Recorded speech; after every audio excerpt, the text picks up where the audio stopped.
Good evening. Welcome to Varanda Race Malayalam YouTube channel. എൻ്റെ പേര് Christine. വരുന്ന June 5-ാം തീയതി മുതൽ RRB NTPC എക്സാം സ്റ്റാർട്ട് ചെയ്യുവാണ്. നമുക്കെല്ലാവർക്കും അറിയാം. അതിൻ്റെ ഭാഗമായിട്ട് കഴിഞ്ഞ ദിവസങ്ങളിൽ വരാന്ത റേസ് യൂട്യൂബ് ചാനൽ നിങ്ങൾ ഫോളോ ചെയ്യുന്നുണ്ടെങ്കിൽ അറിയാൻ പറ്റും. GK-യുടെയും റീസണിങ്ങിൻ്റെയും മാത്സിൻ്റെയൊക്കെ ലൈവ് റിവിഷൻ സീരീസ് ഓൺഗോയിങ് ആണ്. അതിൻ്റെ ഭാഗമായിട്ട് ഇന്ന് GK-യിലെ കുറച്ച് ക്വസ്റ്റ്യൻസുമായിട്ടാണ് ഞാൻ വന്നേക്കുന്നത്.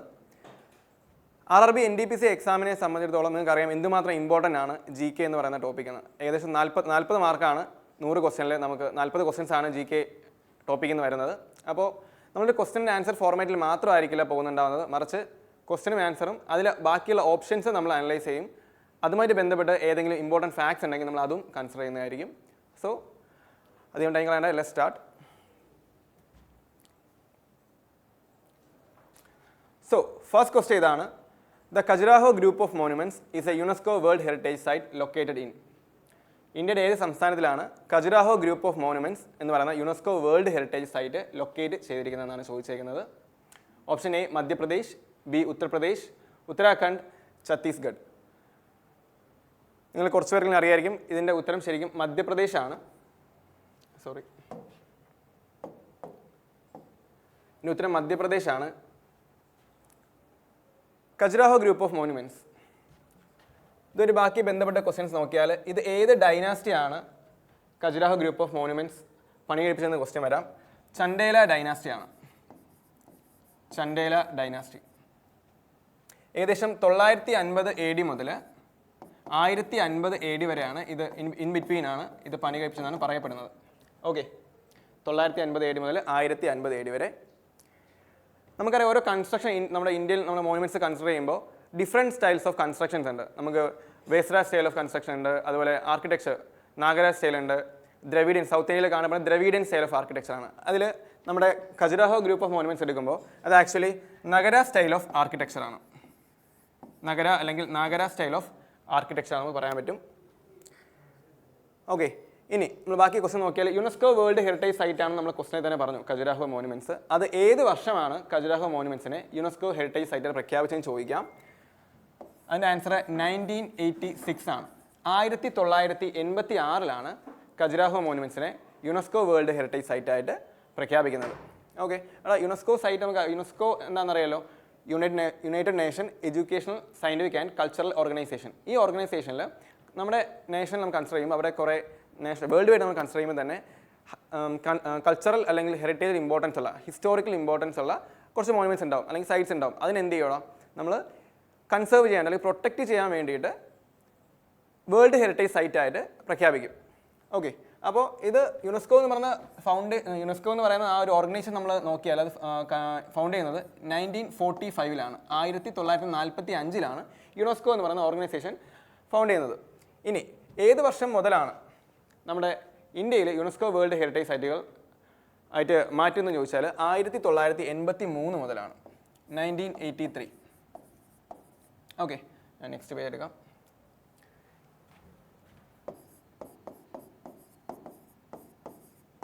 യുനെസ്കോയുടെ വേൾഡ് ഹെറിറ്റേജ് സൈറ്റുകൾ പ്രഖ്യാപിക്കുന്നത് ഇന്ത്യയിൽ 1983 മുതലാണ്. ഫസ്റ്റ് ഹെറിറ്റേജ് സൈറ്റ് ഏതെന്ന് ചോദിച്ചാൽ അജന്ത കേവ്സ് ആണ്.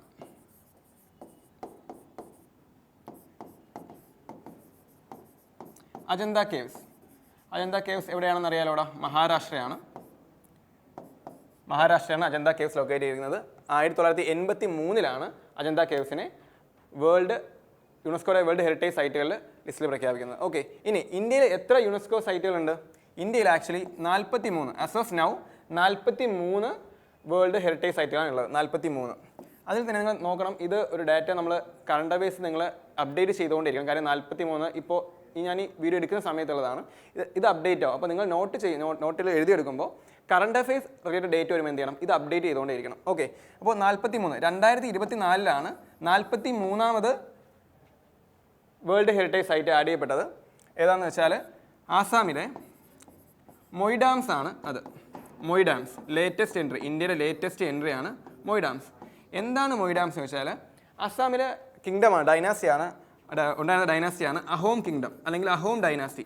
ഈ അഹോം കിങ്ഡത്തിലെ അവരെ ബെറി ചെയ്തിരുന്ന ഒരു ബെറിയൽ സൈറ്റാണ് മൊയ് ഡാംസ് എന്ന് പറയുന്നത്. Burial site.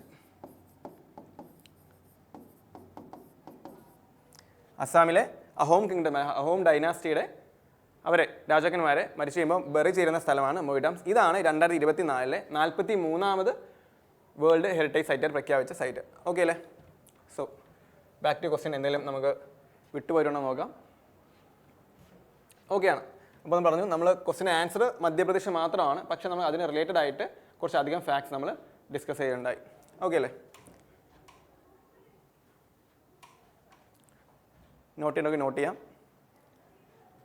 നെക്സ്റ്റ് ക്വസ്റ്റ്യൻ, രണ്ടാമത്തെ question. Which of the following technological inventions came first? താഴെ പറയുന്നതിൽ ഏത് ടെക്നോളജിക്കൽ ഇൻവെൻഷനാണ് ആദ്യം കണ്ടുപിടിക്കപ്പെട്ടതെന്നതാണ്. Option A telegraph, B telescope, telephone, teletype. ഏതായിരിക്കും? നമുക്ക് ആക്ച്വലി ഇതിൻ്റെയൊക്കെ എക്സാക്ട് ഇൻവെൻറ്റ് ചെയ്ത ഡേറ്റ് നമുക്ക് അല്ലെങ്കിൽ ആ വർഷം അറിയണമെന്ന് നിർബന്ധമില്ല, പക്ഷേ ഒന്ന് ഊഹിക്കാൻ പറ്റും, നമുക്കൊന്ന് ഗസ് ചെയ്യാൻ പറ്റും ഏതായിരിക്കും ഇതിൻ്റെ റൈറ്റ് ആൻസർ.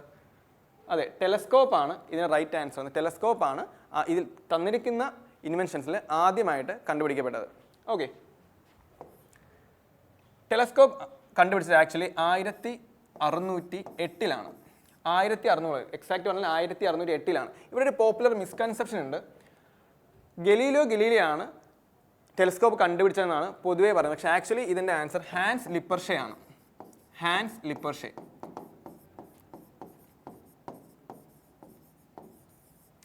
ഗലീലിയോ ഗലീലിക്ക് ഇതിൽ കോൺട്രിബ്യൂഷൻ ഇല്ലേന്ന് ചോദിച്ചാൽ ഉണ്ട്. 1609 അദ്ദേഹം ഇതിനെ ഇംപ്രൂവ് ചെയ്യുന്നുണ്ട്, ടെലസ്കോപ്പിനെ ഇംപ്രൂവ് ചെയ്യുന്നുണ്ട്.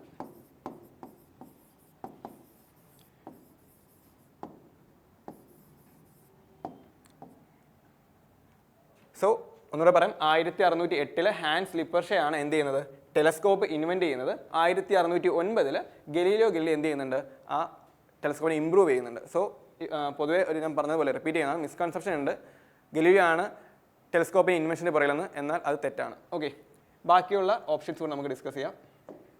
ഗലീലിയോ പറയുമ്പോൾ ഒരു റിയൽ ഫാക്ടോടെ പറയാം, ഒരു ആഡ് ചെയ്യേണ്ടതുണ്ട്. ഗലീലിയോ ഡിസ്കവർ ചെയ്ത നമ്മുടെ സോളാർ സിസ്റ്റം ഒരു പ്ലാനറ്റിൻ്റെ, ഒരു മേജർ പ്ലാനറ്റിൻ്റെ 4 സാറ്റലൈറ്റ്സ് ഉണ്ട്. ജൂപ്പിറ്റർ ആണ് ആ പ്ലാനറ്റ്. ജൂപ്പിറ്ററിന് ഒരുപാട് സാറ്റലൈറ്റ്സ് ഉണ്ട്. അതിലെ മേജർ ആയിട്ടുള്ള 4 സാറ്റലൈറ്റ്സ് ആണ് അയ്യോ, യൂറോപ്പ, കാലിസ്റ്റോ ആൻഡ് ഗാനിമീഡ്. ഈ ഗാനിമീഡിൻ്റെ പ്രത്യേകതയുണ്ട്, നമുക്കറിയായിരിക്കും. ഗാനിമീഡാണ് ആക്ച്വലി നമ്മുടെ സോളാർ സിസ്റ്റത്തിലെ ഏറ്റവും വലിയ satellite, biggest satellite in our solar system.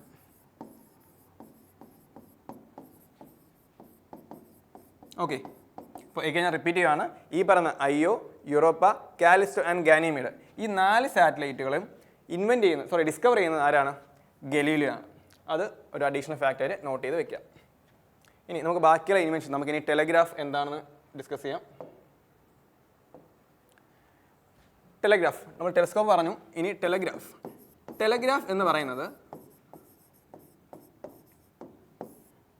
ഈ ഒരു ഡിവൈസ് ഇൻവെൻറ്റ് ചെയ്യുന്നത് സാമുവൽ മോഴ്സ് ആണ്. Samuel Morse in the year 1830s, 1830കളിലാണ് സാമുവൽ മോഴ്സ് എന്ത് ചെയ്യുന്നത്, ടെലഗ്രാഫ് ഇൻവെൻറ്റ് ചെയ്യുന്നത്. ഇനി മോഴ്സ്, ഈ ഒരു ടേം നിങ്ങൾ കേട്ടിട്ടുണ്ടായിരിക്കും, മോഴ്സ് അല്ലേ, മോഴ്സ് കോഡ്. മോഴ്സ് കോഡ് എന്താണെന്ന് ചിലർക്കെങ്കിലും അറിയായിരിക്കും. മോഴ്സ് കോഡ് എന്ന് പറയുന്നത് ഡാഷ് ആൻഡ് ഡോട്ട്സ്, നമ്മുടെ സിനിമകളിലേക്ക് ഇത് കണ്ടിട്ടുണ്ടായിരിക്കും. കുറച്ച് ഡോട്ട്സ്, കുറച്ച് ഡാഷ് ഒക്കെ ആയിട്ട് ഒരു സീക്രട്ട് മെസ്സേജസ് കൺവേ ചെയ്യാൻ വേണ്ടി ഉപയോഗിച്ചിരുന്ന ഒരു കോഡ് ലാംഗ്വേജ് ആണ് മോഴ്സ് കോഡ്. അത് ഇൻവെൻറ്റ് ചെയ്യുന്നത് ഇദ്ദേഹം സാമുവൽ മോഴ്സ് ആണ്. 1830കളിലാണ് ചെയ്യുന്നത്. മോഴ്സ് കോഡ് ആക്ച്വലി ഇൻവെൻറ്റ് ചെയ്ത ഡേറ്റ് അല്ല. മോഴ്സ് കോഡ് ആക്ച്വലി നമുക്ക് വേൾഡ് വാർ സമയത്ത് യുദ്ധസമയത്ത് ഈ രാജ്യങ്ങൾ തമ്മിൽ, അല്ലെങ്കിൽ ഇവർ വിത്തിൻ രാജ്യങ്ങൾ നമുക്ക് ഇവർ സോൾജേഴ്സ് തമ്മിൽ കമ്മ്യൂണിക്കേറ്റ് ചെയ്യാനൊക്കെ, സീക്രട്ട് മെസ്സേജ് കൺവേ ചെയ്യാനായിട്ട് മോഴ്സ് കോഡ് ഉപയോഗിച്ചിരുന്നു. അപ്പോൾ ചോദ്യം അതല്ല, ടെലഗ്രാഫ് എന്താണെന്നതാണ്. ടെലഗ്രാഫ് ഈ സമയത്ത് ഈ മോഴ്സ് കോഡും മറ്റും കൺവേ ചെയ്യാൻ ഉപയോഗിച്ചിരുന്ന എക്യുപ്മെൻ്റ് ആണ് ടെലഗ്രാഫ് എന്ന് പറയുന്നത്. ഓക്കെ അല്ലേ? നമുക്ക് ഇതിൻ്റെ ലേറ്റർ വേർഷനാണ് ഈ കമ്പി സന്ദേശം നമുക്ക് ദൂരേക്ക് ടെലഗ്രാം പോലെയുള്ള എക്യുപ്മെൻറ്റ്സ് എന്ന് പറയുന്നത്. ഓക്കെ അല്ലേ?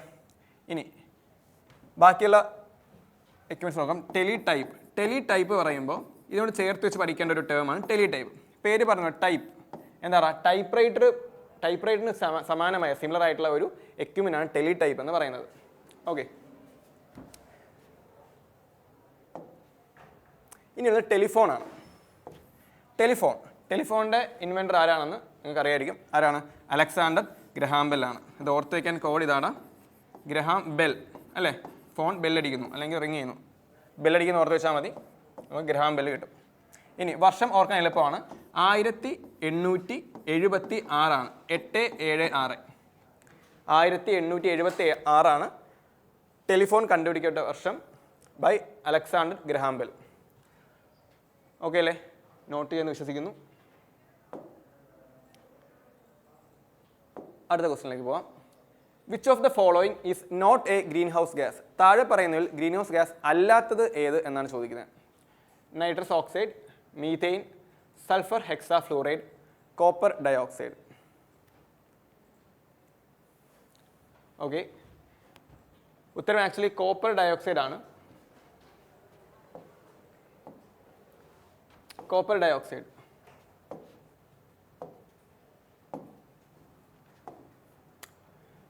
കോപ്പർ ഡയോക്സൈഡ് എന്ന് പറയുന്ന ഒരു എലമെൻറ്റ് അല്ലെങ്കിൽ കോമ്പൗണ്ട് ആക്ച്വലി എക്സിസ്റ്റ് ചെയ്യുന്നില്ല. നമുക്ക് പറ്റിക്കാൻ വേണ്ടി നമ്മൾ കൺഫ്യൂസ് ചെയ്യാൻ വേണ്ടിയിട്ട് ഇട്ടൊരു ഓപ്ഷനാണ് കോപ്പർ ഡയോക്സൈഡ്. നൈട്രസ് ഓക്സൈഡ് നമ്മൾ കേട്ടിട്ടുണ്ടായിരിക്കും അല്ലേ, N2O അഥവാ ലാഫിംഗ് ഗ്യാസ്. ഇത് ആക്ച്വലി ഫെർട്ടിലൈസേഴ്സിൻ്റെയും അതുപോലെ ഇൻഡസ്ട്രിയൽ എമിഷനുമായിട്ടൊക്കെ ബന്ധപ്പെട്ട് പുറന്തള്ളുന്നൊരു ഗ്യാസാണ് N2O എന്ന് പറയുന്നത്. ഓക്കെ, അല്ലാതെയും നമുക്ക് യൂസ് ചെയ്യുന്നുണ്ട്. പക്ഷേ നമുക്ക് ഗ്രീൻ ഹൗസ് ഗ്യാസായി മാറുന്നത് ഇത് ഫെർട്ടിലൈസറിനും മറ്റും റിലീസ് ചെയ്യപ്പെടുമ്പോഴാണ്. ഇനി മീഥെയിൻ നമുക്കറിയാലോ, CH4. N2O പറയുമ്പോൾ ആക്ച്വലി ഇതിന് ചേർത്ത് പഠിക്കുന്ന വേറൊരു കാര്യമാണ് NO2. NO2ഉം SO2. ഈ NO2ഉം SO2ഉം ആക്ച്വലി നമ്മുടെ ഇമ്പോർട്ടൻ്റ് ആയിട്ടുള്ള 2 അറ്റ്മോസ്ഫിയറിക് പൊല്യൂട്ടൻസ് ആണ്. അപ്പോൾ നമ്മൾ ഈ അനിയനെയും ചേട്ടനും നമ്മൾ പലയിടത്തും വെച്ച് നമ്മൾ കാണും ഒരുമിച്ച് NO2ഉം SO2ഉം. അപ്പോൾ ഇത് തമ്മിൽ കൺഫ്യൂസ് ആയി പോകാൻ ഈ NO2ഉം N2O തമ്മിൽ കൺഫ്യൂസ് ആവാൻ സാധ്യതയുണ്ട്. ഞാൻ എടുത്തു പറയാൻ കാര്യം, ഈ SO2 എന്ന് പറയുന്നത് ഒരു ഗ്രീൻ ഹൗസ് ഗ്യാസ് ആണ്. SO2 is a greenhouse gas, while NO2 nitrous dioxide ഒരു ഗ്രീൻ ഹൗസ് ഗ്യാസ് അല്ല. ഓക്കെ, NO2 ഒരു ഗ്രീൻ ഹൗസ് ഗ്യാസ് അല്ല, മറിച്ച് SO2 ഒരു ഗ്രീൻ ഹൗസ് ഗ്യാസ് ആണ്. അപ്പോൾ നിങ്ങൾ ഇത് ഒരുമിച്ച് അറ്റ്മോസ്ഫിയർ പൊല്യൂട്ടൻസിൻ്റെ കേസ് പറയുമ്പോൾ നമ്മൾ ഒരുമിച്ച് പറയുമ്പോൾ ഗ്രീൻ ഹൗസ് ഗ്യാസ് പഠിക്കുമ്പോഴും ഒരുമിച്ച് എഴുതുക അല്ലെങ്കിൽ ഒരുമിച്ച് പഠിച്ച് വെക്കരുത്. NO2 ഒരു ഗ്രീൻ ഹൗസ് ഗ്യാസ് അല്ല. ഓക്കെ, N2O ലാഫിംഗ് ഗ്യാസ് പറഞ്ഞു. അപ്പോൾ നൈട്രസ് ഓക്സൈഡും നൈട്രസ് ഡൈ ഓക്സൈഡും മാറിപ്പോയത്. നൈട്രസ് ഓക്സൈഡ് ഒരു ഗ്രീൻ ഹൗസ് ഗ്യാസ് ആണ്, നൈട്രസ് ഡൈ ഓക്സൈഡ് ഒരു ഗ്രീൻ ഹൗസ് ഗ്യാസ് അല്ല. ഓക്കെ ആണല്ലോ. അടുത്ത ഓപ്ഷൻ സൾഫർ ഹെക്സാഫ്ലൂറൈഡ്, SF6. പലരും കേട്ടിട്ടുണ്ടാവില്ല, പക്ഷേ ആക്ച്വലി നമ്മൾ പറയുന്ന ഇമ്പോർട്ടൻ്റ് ആയിട്ടുള്ള കുറച്ച് ഗ്രീൻ ഹൗസ് ഗ്യാസ് ആണ് കാർബൺ ഡൈ ഓക്സൈഡ് അല്ലെങ്കിൽ കാർബൺ മോണോക്സൈഡ്, പറഞ്ഞ methane, okay, sulphur dioxide. ഇതിലൊന്നും പെടാതെ നിൽക്കുന്ന നമ്മൾ അധികം കാണാത്തൊരു ഓപ്ഷനാണ് സൾഫർ ഹെക്സാഫ്ലൂറൈഡ്. സൾഫർ ഹെക്സാഫ്ലൂറൈഡ് ആണ് ആക്ച്വലി ഏറ്റവും കൂടുതൽ നമ്മുടെ ഗ്ലോബൽ വാർമിങ്ങിന് കോൺട്രിബ്യൂട്ട് ചെയ്യുന്ന ഗ്യാസ്. നമ്മുടെ കാർബൺ ഡൈ ഓക്സൈഡിനേക്കാളും 23 തവണ 23 ടൈംസ് ആണ് സൾഫർ ഹെക്സാഫ്ലൂറൈഡ് എന്ത് ചെയ്യുന്നത്, ഇതിനുവേണ്ടി കോൺട്രിബ്യൂട്ട് ചെയ്യുന്നത്. ഓക്കെ, കോപ്പർ ഡൈ ഓക്സൈഡ് എന്നൊരു കോമ്പൗണ്ട് ഇല്ല എന്ന് നമ്മൾ പഠിച്ചു. ഓക്കെ ആണല്ലോ. ഇനി അല്ലാതെ ക്വസ്റ്റ്യൻ ചോദിക്കാം, which is the most abundant green house gas in your atmosphere? Most abundant green house gas. ഇതിൻ്റെ ഉത്തരം പലരും കാർബൺ ഡൈ ഓക്സൈഡും മീഥേനൊക്കെ പറയാൻ സാധ്യതയുണ്ട്. പക്ഷേ ഇതിന് ശരിയായ ഉത്തരം ആക്ച്വലി വാട്ടർ വേപ്പറാണ്. സർപ്രൈസിംഗ്ലി വാട്ടർ വേപ്പർ ഒരു ഗ്രീൻ ഹൗസ് ഗ്യാസ് ആണെന്ന് മാത്രമല്ല, ഇപ്പോൾ പറഞ്ഞ പോലെ നമ്മുടെ അന്തരീക്ഷത്തിൽ തന്നെ ഏറ്റവും അബണ്ടൻ്റ് ആയിട്ടുള്ള കാണപ്പെടുന്ന ഗ്രീൻ ഹൗസ് ഗ്യാസ് ആണ് വാട്ടർ വേപ്പർ. അപ്പോൾ ഓപ്ഷനിൽ ഇപ്പോൾ കണ്ട ഓപ്ഷൻ നമ്മൾ വാട്ടർ വേപ്പർ കണ്ടാൽ എന്ത് ചെയ്യുമായിരുന്നു? വാട്ടർ വേപ്പറെ കുത്തത്തുള്ളൂ. പക്ഷേ water vapour greenhouse gas ആണ്, മാത്രമല്ല it is the most abundant one. Okay ആണല്ലോ. So next question, which of the following type of rays does not penetrate earth's atmosphere? നമ്മുടെ അന്തരീക്ഷം പെനട്രേറ്റ് ചെയ്യാത്ത റേ ഏതാണ് താഴെ പറയുന്നതിൽ? Visible light, X rays, UV rays and radio waves. ചിലർക്ക് അറിയായിരിക്കുന്നത് എന്താണ് ഉത്തരം? ഇത് എക്സ്റേ ആണ്. കാര്യം എക്സ്റേ റേഡിയേഷൻ ഉണ്ടാകുന്ന എക്സ്റേ ഒക്കെ വന്നിരുന്നെങ്കിൽ നമുക്ക് ഹാംഫുൾ ആയേനെ. സോ എക്സ്റേ വരുന്നില്ല. എക്സ്റേ കംപ്ലീറ്റ്ലി എന്താണ് ബ്ലോക്ക് ചെയ്യുന്നുണ്ട്. ഇതിൻ്റെ ക്രെഡിറ്റ് പോകുന്നത് ആക്ച്വലി ആർക്കാണെന്ന് അറിയാവോ? നമ്മൾ ലെയേഴ്സ് ഓഫ് അറ്റ്മോസ്ഫിയറും കൂടെ ഡിസ്കസ് ചെയ്യാം. Completely block by thermosphere. തെർമോസ്ഫിയറിൻ്റെ ഒരു പാർട്ടായ അയോണോസ്ഫിയറും കൂടെ കംപ്ലീറ്റ് ആയിട്ട് എന്ത് ചെയ്യുന്നുണ്ട്? ഇതിനെ ബ്ലോക്ക് ചെയ്യുന്നുണ്ട്. കംപ്ലീറ്റ് ആയിട്ട് എക്സ്റേസിനെ ബ്ലോക്ക് ചെയ്യുന്നുണ്ട്. ഓക്കെ, ഇനി വിസിബിൾ ലൈറ്റ് നമുക്കറിയാം പാസ് ചെയ്യും obviously. Ultraviolet rays, U V rays partially block ചെയ്യുന്നുണ്ട്. ആരാണ് പാർഷ്യലി യു വി റേസിനെ ബ്ലോക്ക് ചെയ്യുന്നത്? ഓസോൺ ആണ് അല്ലേ? ഓസോൺ ആണ് പാർഷ്യലി ബ്ലോക്ക് ചെയ്യുന്നത്. ഇനി ഓസോനെ പറ്റി പറയുമ്പോൾ ഓസോൺ ഡേ വളരെ ഇമ്പോർട്ടൻ്റ് ആയിട്ടുള്ള ഒരു സ്റ്റാറ്റിക് ടോപ്പിക്കാണ് ഓസോൺ ഡേ ആയിട്ട് ആചരിക്കുന്നത് സെപ്റ്റംബർ 16 സെപ്റ്റംബർ 16. ഇനി എന്തുകൊണ്ട് സെപ്റ്റംബർ 16 എന്ന് ചോദിച്ചാൽ ഇതുമായിട്ട് ബന്ധപ്പെട്ട ഒരു ഇമ്പോർട്ടൻറ്റ് സമ്മിറ്റാണ് മോൺട്രിയൽ പ്രോട്ടോകോൾ.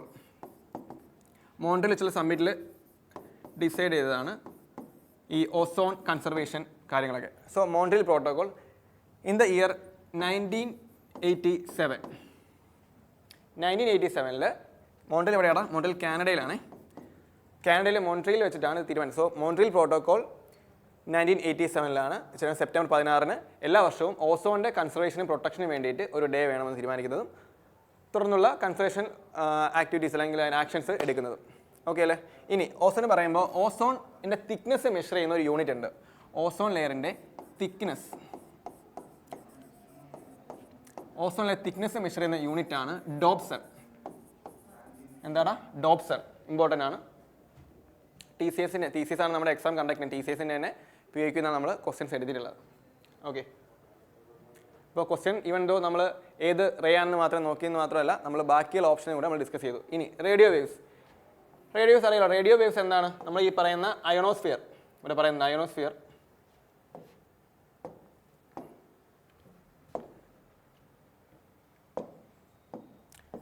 അയനോസ്ഫിയർ ആണ് റേഡിയോ വേവ്സിനെ ഡിഫ്ലക്ട് ചെയ്യുന്നത് വിത്തിൻ അവർ അറ്റ്മോസ്ഫിയർ. നമുക്ക് എന്താണ്, അതുകൊണ്ടാണ് നമുക്ക് റേഡിയോ വേവ്സിലൂടെ എന്താണ് കമ്മ്യൂണിക്കേറ്റ് ചെയ്യാൻ പറ്റുന്നത്. സോ അത് നോട്ട് ചെയ്ത് വയ്ക്കുക. ഈ പറയുന്ന നോട്ട് ചെയ്ത് വയ്ക്കുക. എല്ലാം ഇമ്പോർട്ടൻ്റ് ആണ്. PYQ ബേസ് ചെയ്തിട്ടുള്ള നോട്ട്സ് ആണ്.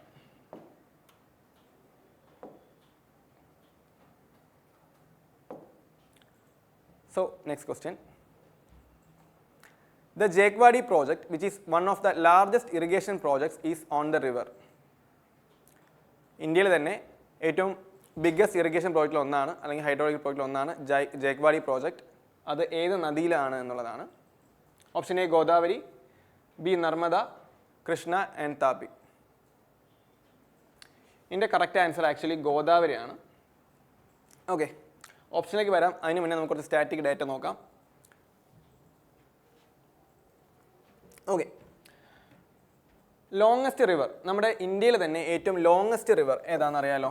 ഏതാണ്? ഗംഗയാണ്. Longest river in India. ആ ക്രെഡിറ്റ് പോകുന്നത് ഗംഗയ്ക്കാണ്.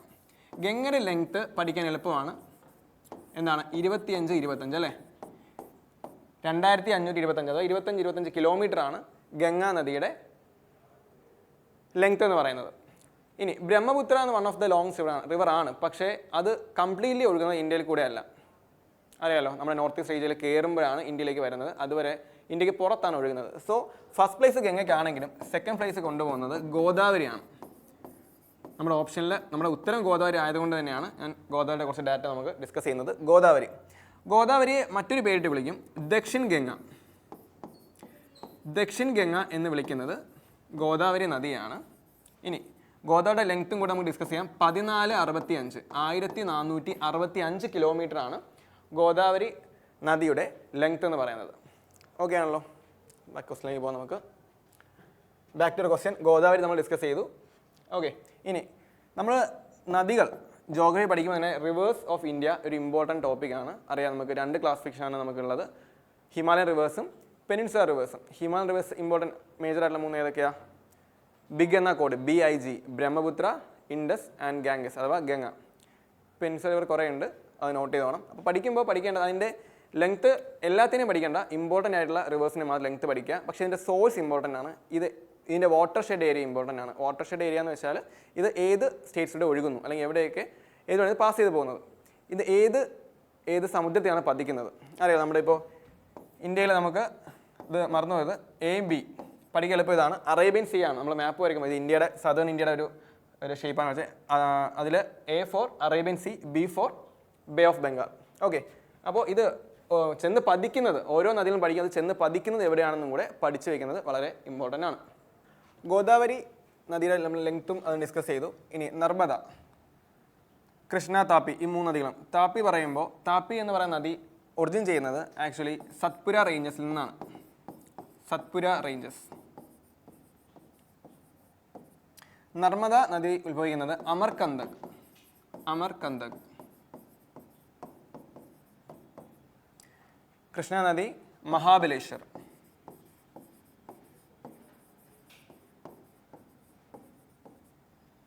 ഓക്കെ ആണല്ലോ. സോ പഠിക്കുമ്പോൾ ഇങ്ങനെ പറഞ്ഞതുപോലെ ഒറിജിൻ ഇമ്പോർട്ടൻ്റ് ആണ്. എല്ലാ നദികളുടെയും ലെങ്ത് പഠിക്കേണ്ട കാര്യമില്ല, ഇമ്പോർട്ടൻ്റ് നദികളെ മാത്രം ലെങ്ത് പഠിക്കുക. പിന്നെ ഇതിൻ്റെ കോൺഫ്ലുവൻസി, ഇപ്പോൾ ഉദാഹരണത്തിന് ABD Alaknanda and Bhagirathi join ചെയ്ത് എവിടെയാണ്? ദേവപ്രയാഗിലാണ്. അപ്പോൾ ഇങ്ങനെയുള്ള കോൺഫ്ലുവൻസി ഇതും നോട്ട് ചെയ്ത് വയ്ക്കുക. ഓക്കെ, ഇനി നമുക്ക് മേജറായിട്ടുള്ള ഇന്ത്യയിലെ ഹിൽസ് അല്ലെങ്കിൽ റേഞ്ചസ് നമുക്കൊന്ന് ഡിസ്കസ് ചെയ്യാം. ഓക്കെ, ഇന്ത്യയിൽ പല ഇമ്പോർട്ടൻ്റ് റേഞ്ചസ് ഉണ്ട്. അതിലിപ്പോൾ ഒരു ഇന്ത്യയുടെ റഫ് ഫിഗർ വരയ്ക്കുകയാണെന്നുണ്ടെങ്കിൽ ഈ ഭാഗത്തെ നമുക്ക് എന്ത് കാണാം? വെസ്റ്റേൺ ഗട്ട്സ് അല്ലേ, നമ്മുടെ പശ്ചിമഘട്ടം കാണാം. Western guts. വെസ്റ്റേൺ ഗട്ട്സിലെ ഏറ്റവും ഹയസ്റ്റ് പീക്ക് ഏതെന്ന് ചോദിച്ചാൽ നമുക്കറിയാം ഏതാണ്? ആനമുടിയാണ്. ആനമുടി. അതുപോലെ വെസ്റ്റേൺ ഗട്ട്സിൻ്റെ പ്രത്യേകത എന്താണെന്ന് വെച്ചാൽ ഇത് കണ്ടിന്യൂസ് ആണ്, ഇതിന് ബ്രേക്ക് വരുന്നില്ല. അതേസമയം ഈസ്റ്റേൺ ഗട്ട്സിന് എന്ത് ചെയ്യേണ്ടത്? ഇത് ഇടയ്ക്കിടയ്ക്ക് ബ്രേക്ക് വരുന്നുണ്ട്. ഓക്കെ, ഇനി ഇവരുടെ മീറ്റിംഗ് പോയിന്റ് നീൽഗിരിയാണ്. നീൽഗിരി ഹിൽസ്. ഇവിടെ ഈസ്റ്റേൺ ഗട്ട്സ് ഉണ്ടെന്ന് പറഞ്ഞു.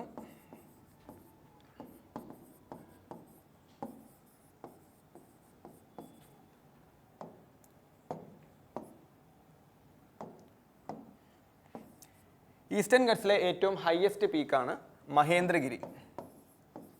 മഹേന്ദ്രഗിരി. ഓക്കെ, ബാക്ക് ടു നമ്മുടെ ഡയഗ്രാം. ഇവിടെ 2 റേഞ്ചസ് ഉണ്ട്. കറക്റ്റ് ചെയ്ത് നമ്മൾ ഏകദേശം മധ്യഭാഗത്തായിട്ട്. ഇതാണ് വിന്ധ്യ റേഞ്ചസ്. താഴെ സത്പുര റേഞ്ചസും ഉണ്ട്. ഈ സത്പുര നമ്മൾ ഇപ്പോൾ പറഞ്ഞ എന്താണ്? സത്പുര റേഞ്ചസിൽ നിന്നാണ് എന്തുണ്ടാവുന്നത്? താപ്പി നദി ഉത്ഭവിക്കുന്നത്. ഇവിടെ ഒരു റേഞ്ചസ് ഉണ്ട്. ഇതാണ് ആരവല്ലി റേഞ്ചസ്. ആരവല്ലി. ഇവിടെ നമുക്ക് ഹിമാലയസ് കാണാൻ പറ്റും. ഹിമാലയസ് നിങ്ങൾ പഠിക്കുമ്പോൾ അല്ലെങ്കിൽ റിവൈസ് ചെയ്യുമ്പോൾ ചെയ്യേണ്ട കാര്യം അറിയാമല്ലോ നിങ്ങൾക്ക്, പല ഡിവിഷൻസ് ഉണ്ട്. ലെസർ ഹിമാലയാസ്, ശിവാലിക്, അല്ലെങ്കിൽ അങ്ങനെയുള്ള കാറ്റഗറീസും കൂടെ ഇൻക്ലൂഡ് ചെയ്ത് പഠിക്കാം. ഓക്കെ ആണല്ലോ. ചെറിയ റഫ് ഐഡിയ എങ്കിലും കിട്ടി, നല്ല റിവിഷൻ ആയെന്ന് വിചാരിക്കുന്നു. സോ നെക്സ്റ്റ് ക്വസ്റ്റിലേക്ക് പോകാനാണ് നമുക്ക്.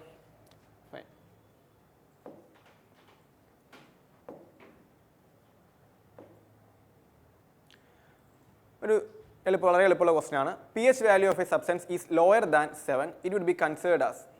pH വാല്യൂ 7 താഴെയാണെങ്കിൽ ആ ഒരു സബ്സ്റ്റൻസിനെ എന്തായിട്ടാണ് കൺസിഡർ ചെയ്യുന്നതെന്നാണ് ക്വസ്റ്റ്യൻ വന്നേക്കുന്നത്. Neutral, base, acid or ion.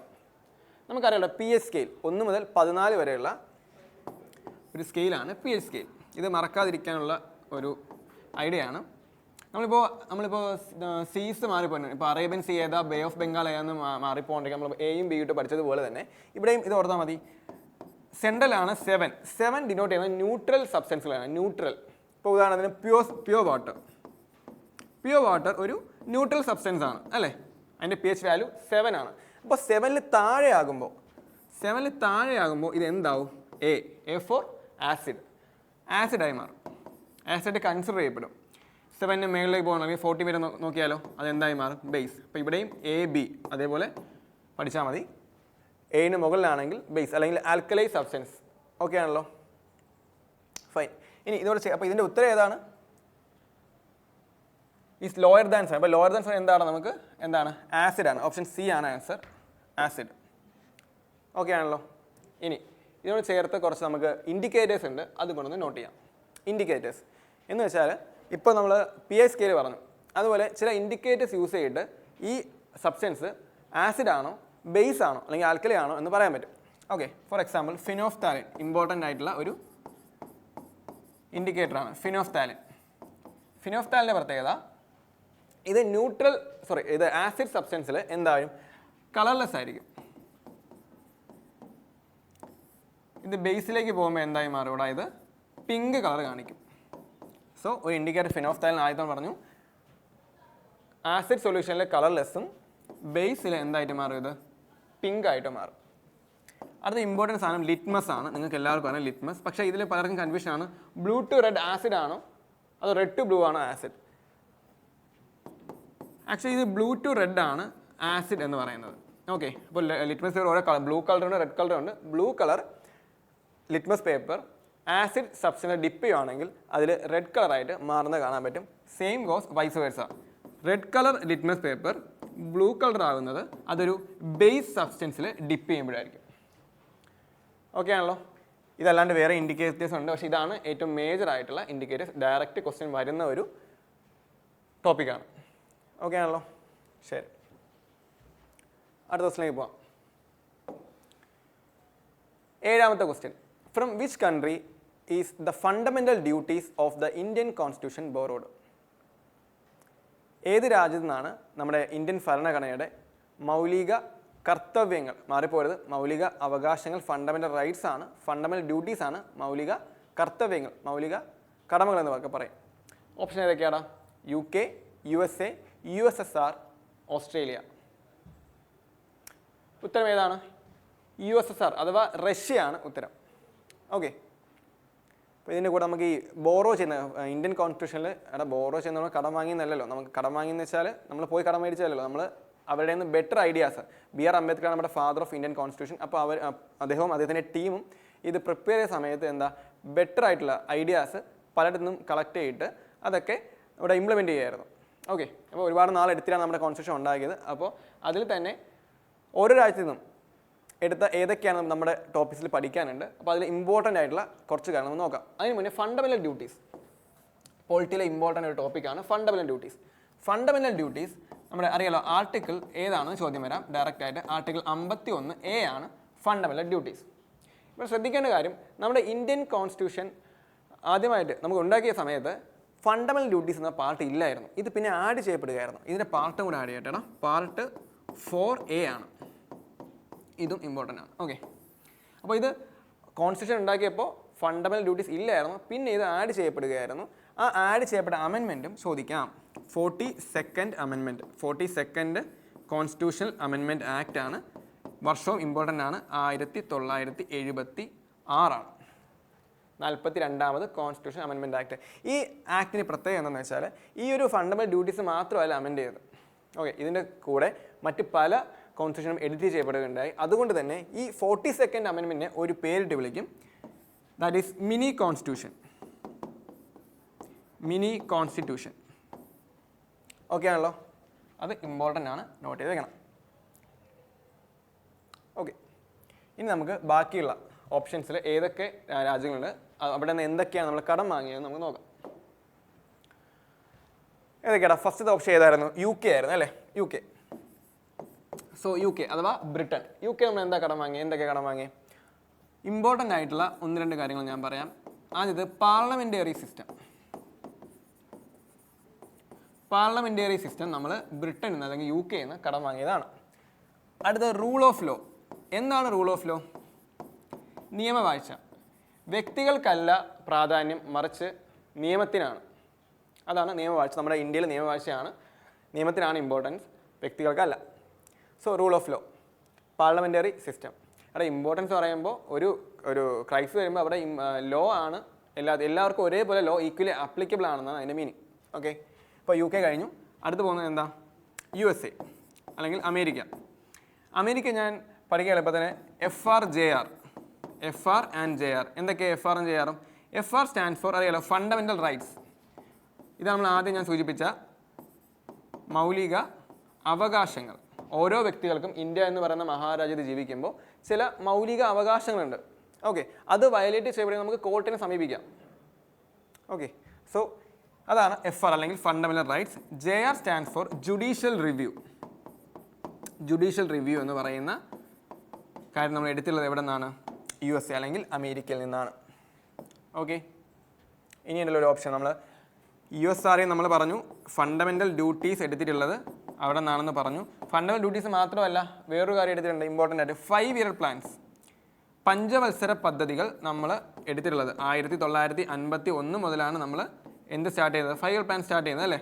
അപ്പോൾ 1951 മുതൽ സ്റ്റാർട്ട് ചെയ്യുന്ന ഈ 5-year പ്ലാൻസ് നമ്മൾ ആക്ച്വലി കടമെടുത്തുള്ളൂ. ഈ ഐഡിയ എവിടെ നമ്മൾ കടമെടുത്തുള്ളതെന്ന് ചോദിച്ചാൽ എവിടെ നിന്നാടാ? നമുക്ക് റഷ്യയിൽ നിന്നാണ്. Okay, fine. ഒരു ഓപ്ഷൻ കൂടെ ഉണ്ട്, ഓസ്ട്രേലിയ അല്ലേ. 4ാമത്തെ ഓപ്ഷൻ ഓസ്ട്രേലിയ ആയിരുന്നു. ഓസ്ട്രേലിയ എന്തെങ്കിലും കളർ എടുത്തിട്ടുണ്ടോ? ഉണ്ട്. ഓസ്ട്രേലിയയിൽ നമ്മൾ എടുത്തുള്ള കാര്യങ്ങൾ, ഒന്നാമത് കൺകറൻറ്റ് ലിസ്റ്റ്. കൺകറൻറ്റ് ലിസ്റ്റ് നമ്മൾ എടുത്തിട്ടുള്ളത് ഓസ്ട്രേലിയയിൽ നിന്നാണ്. രണ്ടാമത്തെ ഇമ്പോർട്ടൻ്റ് ആണ് ഫ്രീഡം ഓഫ് ട്രേഡ്. ഇപ്പോൾ ട്രേഡ് റിലേറ്റഡ് കാര്യങ്ങളൊക്കെ അല്ലെങ്കിൽ അതിൻ്റെ സ്വാതന്ത്ര്യമൊക്കെ ആ ഒരു ഐഡിയ നമ്മൾ കടമെടുത്തിട്ടുള്ളത് ഓസ്ട്രേലിയയിൽ നിന്നാണെന്നും നോട്ട് ചെയ്ത് വയ്ക്കാം. So UK parliamentary system, rule of law. US നിന്നും fundamental right and judicial review. USR fundamental ഡ്യൂട്ടീസും 5 ഇയർ പ്ലാൻസും. ഓസ്ട്രേലിയ എന്താണ് കൺകറൻറ്റ് ലിസ്റ്റും ഫ്രീഡം ഓഫ് ട്രേഡും. ഓക്കെ ആണോ? ശരി, നമുക്ക് നെക്സ്റ്റ് ക്വസ്റ്റ്യനിലേക്ക് പോകാം. ഐ തിങ്ക് 8ാമത്തെ ക്വസ്റ്റ്യൻ. അതെ, 8ാമത്തെ ക്വസ്റ്റ്യൻ. What is geotropism? എന്താണ് ജിയോട്രോപ്പിസം? 4 ഓപ്ഷനാണുള്ളത്. Growth of plants in response to gravity. അതായത് ഇതെന്ന് വെച്ചാൽ സിംപ്ലി പറഞ്ഞാൽ ചില സർട്ടൻ ഫാക്ടേഴ്സ് കാരണം നമ്മുടെ പ്ലാന്റ്സിൻ്റെ ഗ്രോത്തിനെ സർട്ടൻ ഫാക്ടേഴ്സ് അഫക്റ്റ് ചെയ്യുന്നു. ഓക്കെ, അതാണ്. അത് ഏത് ഫാക്റ്റാണ്? അപ്പോൾ ഇത് മാത്രം നോക്കിയാൽ മതി. ഗ്രാവിറ്റി ആണോ, സൺലൈറ്റ് ആണോ, ന്യൂട്രിയൻസ് ആണോ, വാട്ടർ, ഇതിൽ ഏത് ഫാക്ടറിനെ അഫക്റ്റ് ചെയ്തിട്ടാണ് ജിയോട്രോപ്പിസം എന്ന് പറയുന്നത് എന്നുള്ളതാണ് ക്വസ്റ്റ്യൻ. നമുക്കിത് അറിയില്ലെങ്കിൽ പോലും ഗസ് ചെയ്യാൻ പറ്റുമല്ലോ. ഈ തന്നിരിക്കുന്ന ഓപ്ഷൻ അനുസരിച്ച് നമുക്ക് എന്തായിരിക്കും? ഗ്രാവിറ്റിയാണ് അല്ലേ ജിയോട്രോപ്പിസം. ഗ്രാവിറ്റിയുമായിട്ട് ബന്ധം അല്ലെങ്കിൽ ഭൂമിയെ ബന്ധപ്പെട്ടതാണ് നമുക്ക് ഗസ് ചെയ്യാൻ പറ്റും. സോ ഗ്രാവിറ്റിയാണ് ഇതിൻ്റെ റൈറ്റ് ആൻസർ എന്ന് പറയുന്നത്. ഓക്കെ, അപ്പോൾ ഇത് ഫർദർ ഡിസ്കസ് ചെയ്യുകയാണെന്നുണ്ടെങ്കിൽ ജിയോട്രോപ്പിസം ആക്ച്വലി 2 തരത്തിലുണ്ട്. ഒന്ന് പോസിറ്റീവ് ജിയോട്രോപ്പിസം, 2 നെഗറ്റീവ് ജിയോട്രോപ്പിസം. എന്തായിരിക്കും ഇവിടെ പോസിറ്റീവ് ആൻഡ് നെഗറ്റീവ് ജിയോട്രോപ്പിസം വ്യത്യാസം എന്തായിരിക്കും? ഒന്ന് ആലോചിച്ച് നോക്കിയേ.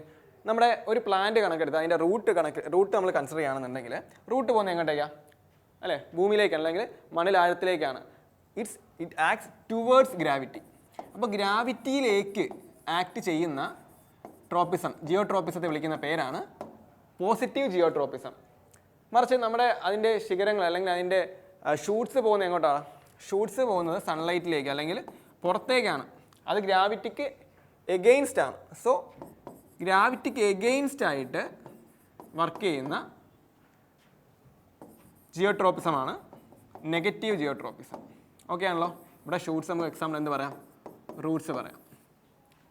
ഓക്കെ അല്ലേ? സോ അത് ഇമ്പോർട്ടൻറ്റ്. ജിയോട്രോപ്പിസത്തിൽ 2 ഇമ്പോർട്ടൻറ്റ് ക്ലാസിഫിക്കേഷൻ ഉണ്ടെന്ന് നോട്ട് ചെയ്ത് വയ്ക്കാം. ഇനി ബാക്കിയുള്ള ഓപ്ഷൻസ് നമുക്ക് കൺസിഡർ ചെയ്യാം. സൺലൈറ്റ് പറഞ്ഞല്ലേ? അപ്പോൾ സൺലൈറ്റിൻ്റെ ബേസിൽ റെസ്പോൺസ് കാരണം ഗ്രോത്തിനെ അഫക്റ്റ് ചെയ്യുന്ന ആ ഒരു ട്രോപ്പിസിനെ വിളിക്കുന്ന പേരാണ് ഫോട്ടോട്രോപ്പിസം. നമുക്കിതിൻ്റെ ഓപ്ഷൻ കാണുമ്പോൾ സ്ട്രൈക്ക് ചെയ്യും, പക്ഷേ അല്ലാണ്ട് തന്നെ ഇത് അറിഞ്ഞിരിക്കുന്നത് ഇമ്പോർട്ടൻ്റ് ആണ്. ഫോട്ടോട്രോപ്പിസം. ഇനി വാട്ടറിൻ്റെ എന്തായിരിക്കും? വാട്ടറിൻ്റെ ഹൈഡ്രോട്രോപ്പിസമാണ്. ഇവർക്ക് എല്ലാവർക്കും പോസിറ്റീവ് ട്രോപ്പിസം മാത്രമേ ഉള്ളൂ. ഇവർക്ക് ഈ പറഞ്ഞ നമ്മൾ മേലിൽ പറഞ്ഞ ഫോട്ടോട്രോപ്പിസം എന്താ? സൺലൈറ്റിലേക്ക് അല്ല, സൺലൈറ്റിൽ നിന്ന് മാറി പോകുന്നില്ല, സൺലൈറ്റിലേക്കാണ് പോകുന്നത്. ഹൈഡ്രോട്രോപ്പിസം മോയ്സ്ചർ ഉള്ള ഏരിയയിലേക്കാണ് റൂട്ട്സ് പോകുന്നത്, അതിൻ്റെ മോയ്സ്ചർ വലിച്ചെടുക്കാനായിട്ട്. സോ ഇവിടെ കാണിക്കുന്നത് എന്താ? പോസിറ്റീവ് ആയിട്ടുള്ള ട്രോപ്പിസംസ് ആണ്. Positive hydrotropism and positive phototropism. ഇനി അടുത്തതാണ് ന്യൂട്രിയൻസ് അല്ലെങ്കിൽ കെമിക്കൽസിന് വേണ്ടിയുള്ള അല്ലെങ്കിൽ അത് കാരണം അതിൻ്റെ റെസ്പോൺസ് ആയിട്ട് പ്ലാന്റ് ഗ്രോത്ത് അഫക്റ്റ് ചെയ്യുന്ന സാധനമാണ് കീമോട്രോപ്പിസം.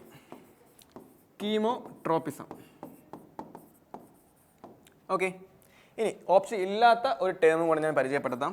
ചിലർക്കെങ്കിലും അറിയായിരിക്കും. തിഗ്മോട്രോപ്പിസം.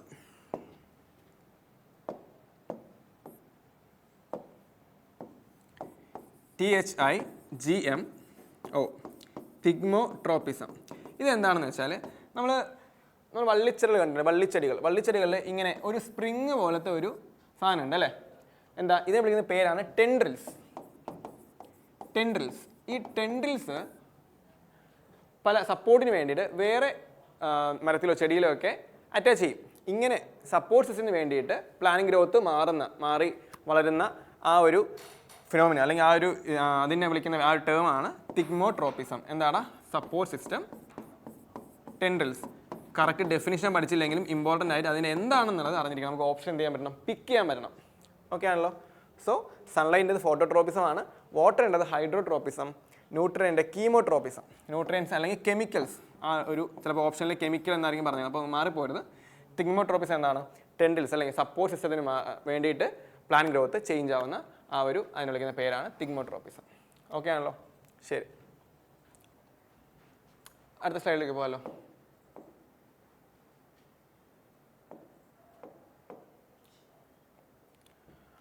9ാമത്തെ ക്വസ്റ്റ്യൻ ആണ്.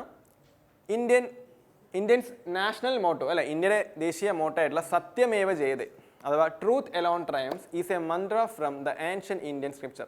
താഴെ പറയുന്നതിൽ ഏത് ഇന്ത്യൻ സ്ക്രിപ്ചറിൽ നിന്നിട്ടാണ് സത്യമേവ ജയതേ എന്ന് പറയുന്ന ആ ഒരു മോട്ടോ എടുത്തിട്ടുള്ളത് അല്ലേ? നോക്കിയേ, ഏതായിരിക്കും? ഇതിൻ്റെ ഉത്തരം മുണ്ടാക ഉപനിഷത്ത് എന്നാണ്. മുണ്ടാക ഉപനിഷത്ത്. ഓക്കെ, മുണ്ടാക ഉപനിഷത്ത്. ഇതിൽ ഉപനിഷത്തുകളെ പറ്റി നമുക്കൊന്ന് ഡിസ്കസ് ചെയ്യാം. ഓക്കെ, ആക്ച്വലി 108 ഉപനിഷത്താണ് നമുക്ക് ഉള്ളത്. 108 ഉപനിഷത്താണ് നമുക്കുള്ളത്. അതിൽ തന്നെ ഇതുപോലെ സത്യമേവ ജയതേ എന്ന് പറയുന്ന ഒരു ലൈൻ എടുത്ത പോലെ തന്നെ പല വസുദൈവ കുടുംബകം, ഉദ്ദിഷ്ടത, ജാഗ്രത, ഓക്കെ, അതുപോലെ അങ്ങനെ ചില വേർഡ്സുകൾ നമ്മൾ കടമെടുത്തിട്ടുണ്ട്. നമുക്ക് അതിൽ നിന്നാണ് നമുക്ക് എടുത്തിട്ടുള്ളത്. സോ നമുക്ക് അത് ഏതൊക്കെയാണ് നോക്കാം. ഉപനിഷത്ത് പറയുമ്പോൾ ആദ്യം ഡിസ്കസ് ചെയ്യേണ്ടത് ബിഗ്ഗസ്റ്റ് ഉപനിഷത്താണ്, ഏറ്റവും വലുത്. ഏറ്റവും വലിയ ഉപനിഷത്താണ് ബൃഹദാരണ്യക ഉപനിഷത്ത്.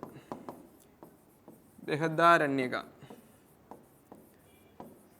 ഏറ്റവും വലിയ പേരല്ലേ, അപ്പോൾ അങ്ങനെ ഓർത്താൽ മതി. ബൃഹദാരണ്യക ഏറ്റവും വലുത്. വലുത് പഠിക്കുമ്പോൾ ഒബ്വിയസ്ലി നമ്മൾ എന്തും പഠിക്കണം, ചെറുതും പഠിക്കണം.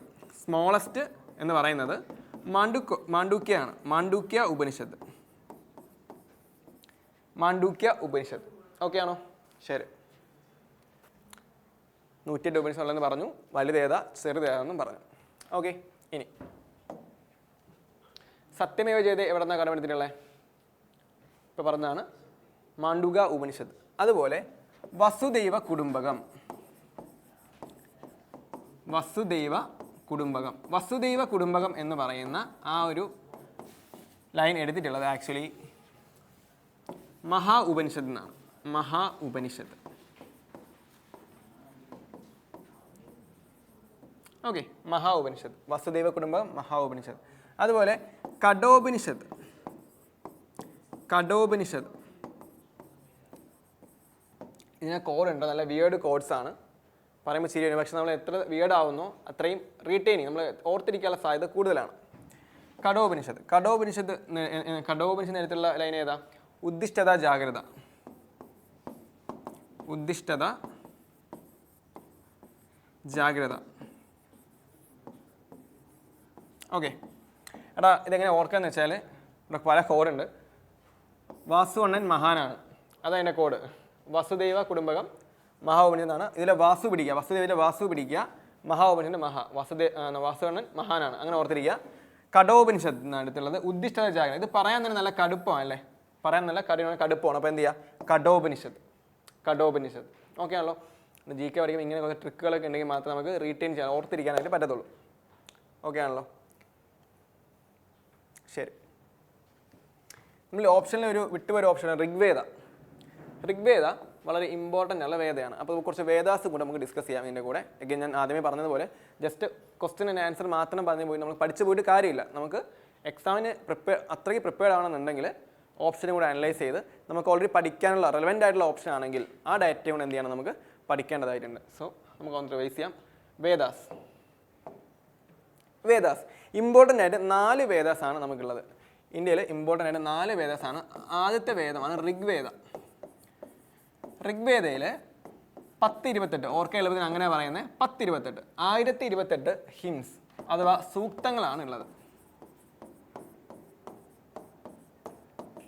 1028. ഓക്കെ, മാത്രമല്ല 10 മണ്ഡൽസ്. എത്ര മണ്ഡൽസ് ആണ് ഉണ്ടെന്ന് ഡയറക്റ്റ് ക്വസ്റ്റ്യൻ വരാറുണ്ട്, അത് നോട്ട് ചെയ്യുക. 10 മണ്ഡൽസ് ആണ് ആർക്കുള്ളത്? ഋഗ്വേദയ്ക്ക് ഉള്ളത്. ഇനി അതിൽ തന്നെ ഇമ്പോർട്ടൻ്റ് ആയിട്ടുള്ള ഒരു 3 മണ്ഡൽസ് നമുക്ക് ഡിസ്കസ് ചെയ്യാം. ഒന്നാമത്തത് 3ാമത്തെ മണ്ഡലം, 3rd മണ്ഡൽ ഓഫ് ഋഗ്വേദ. ഗായത്രി മന്ത്ര ഏതിൽ ഇൻക്ലൂഡ് ആയിരിക്കുന്നു? ഏത് സൂക്തത്തിൽ അല്ലെങ്കിൽ ഏത് മണ്ഡലത്തിലാണ് ചോദിച്ചാൽ എന്താണ്? 3rd മണ്ഡൽ. ഓക്കെ ആണല്ലോ? ഗായത്രി മന്ത്രം. ഇനി അതിനോട് ചേർത്ത് പറയാനുള്ളത് വസിഷ്ഠമുനി. വസിഷ്ഠമുനിയാണ് സാവിത്രി ദേവിക്ക് ആട്രിബ്യൂട്ട് ചെയ്ത സാവിത്രി ദേവിക്ക് ആട്രിബ്യൂട്ട് ചെയ്ത ആണ് ഗായത്രി മന്ത്രം എന്നാണ് പറയപ്പെടുന്നത്. സോ ഇവിടെ 3 ക്യാരക്ടേഴ്സ് ഒന്നുമില്ല. വസിഷ്ഠ മുനി വന്നു, സാവിത്രി ദേവി വന്നു, പിന്നെ ഗായത്രി മന്ത്രം. ഒരു ഗായത്രി പിടിക്കുക. അപ്പോൾ 3 പേരുണ്ട്. സോ 3rd മണ്ഡൽ ഓർക്കാൻ എളുപ്പത്തിൽ പറയുന്നതാണ്. ഇനി 9ാമത്തെ മണ്ഡൽ വളരെ ഇമ്പോർട്ടൻ്റ് ആണ്. എന്താണ്? സോമരസ അല്ലെങ്കിൽ സോമ പോഷനെ പറ്റി പ്രതിപാദിക്കുന്ന ഋഗ്വേദത്തിലെ മണ്ഡലമാണ് 9ാമത്തെ മണ്ഡലം സോമ പോഷൻ. ഓക്കെ, പത്താമത്തേത് പുരുഷ സൂക്ത. എടാ ഈ പുരുഷ സൂക്ത എന്താണെന്ന് വെച്ചാൽ ഇവിടെ പറയുന്നത് മുന്നേ പുരുഷ എന്ന് പറയുന്നൊരു കോസ്മിക് ബീയിങ് ഉണ്ടായിരുന്നു. ഈ പുരുഷ എന്ന് അദ്ദേഹത്തിൻ്റെ ശരീരത്തിൻ്റെ ഓരോ ഭാഗത്തു നിന്നാണ് വർണ്ണാസ് ഡെവലപ്പായി വന്നത് പറയുന്നത്. അതായത് പുരുഷ എന്ന് പറയുന്ന അദ്ദേഹത്തിൻ്റെ തലയിൽ നിന്നും ഉണ്ടായതാണ് ബ്രാഹ്മിൻസ് എന്നാണ് പറയപ്പെടുന്നത്. 4 വർണ്ണങ്ങൾ, ചതുർവർണ്ണങ്ങൾ അറിയാമെന്ന് വിശ്വസിക്കുന്നു. ഫസ്റ്റത്തെ വർണ്ണം ബ്രാഹ്മിൺ, തലയിൽ നിന്നുണ്ടായെന്ന് പറയുന്നു. രണ്ടാമത്തേത് ഉടലിൽ നിന്നുണ്ടായതാണ്. സെക്കൻഡ്, ഒരു ഹൈറാർക്കി ഉണ്ടല്ലോ, വലിപ്പ ചെറുപ്പമൊക്കെ അവരുടെ പെർസ്പെക്റ്റീവ് പറയുന്നുണ്ട്. ഏറ്റവും ടോപ്പ് ബ്രാഹ്മിൻസ് ആണ്. അങ്ങനെ ആക്ച്വലി ഇത് ഒക്യുപ്പേഷൻ്റെ ബേസ്ഡാണ് ക്ലാസിഫൈ ചെയ്തുകൊണ്ടിരുന്നത്. പിന്നെ എന്തായി മാറി, അത് ഒരു വലിപ്പ ചെറുപ്പത്തിൻ്റെ ഒരു ക്ലാസിഫിക്കേഷനായിട്ട് മാറുകയാണ് ഉണ്ടാകുന്നത്. സോ പുരുഷ സൂക്ത ഫസ്റ്റത്തെ തലയിൽ നിന്ന് വരുന്ന ബ്രാഹ്മണാണെന്നും ഉടലിൽ നിന്ന് ക്ഷത്രിയസ് എന്ന് പറയുന്നുണ്ട്. പിന്നെ തുടയിൽ നിന്ന് വരുന്നത്, തൈസിൽ നിന്ന് വരുന്നതാണ് തേർഡ് കാറ്റഗറി വൈശ്യാസ്. നാലാമത്തത് ഫീറ്റിൽ നിന്ന് വരുന്നത് ശൂദ്രസ് എന്നാണ് പുരുഷ സൂക്തയിൽ പറയുന്നത്. ഓക്കെ, അപ്പോൾ ഒരു ഹയറാർക്കി അവിടെ ക്രിയേറ്റ് ചെയ്യുന്നത് പുരുഷ സൂക്തമാണ്. ഇവിടെ കാണാൻ പറ്റുന്നില്ല, ഒന്നുകൂടെ നോട്ട് ചെയ്യാൻ ഞാൻ. ബ്രാഹ്മിൻസ്, ക്ഷത്രിയാസ്, വൈശ്യാസ്, ശൂദ്രാസ്, ഈ ഒരു ഹയറാർക്കി എല്ലാവർക്കും അറിയാവുന്നതിനായിരിക്കും. Okay fine. അപ്പോൾ ഇത് പുരുഷ സൂക്തയിൽ നിന്നാണെന്ന് പറയുന്നത്. പുരുഷ എന്ന കോസ്മിക് ബീയിങ്ങിൻ്റെ ബോഡിയിൽ നിന്നാണ് വന്നതെന്നാണ് പറയപ്പെടുന്നത്. ഓക്കെ ആണോ? ശരി. ഇനി ഇവിടെ ഇമ്പോർട്ടൻ്റ് ആയിട്ട് 2 കാര്യങ്ങൾ ഡേറ്റയും കൂടെ നമുക്ക് പഠിക്കാനുണ്ട്. ഇത് നോട്ട് ചെയ്യുന്ന വിശ്വസിക്കുന്നു.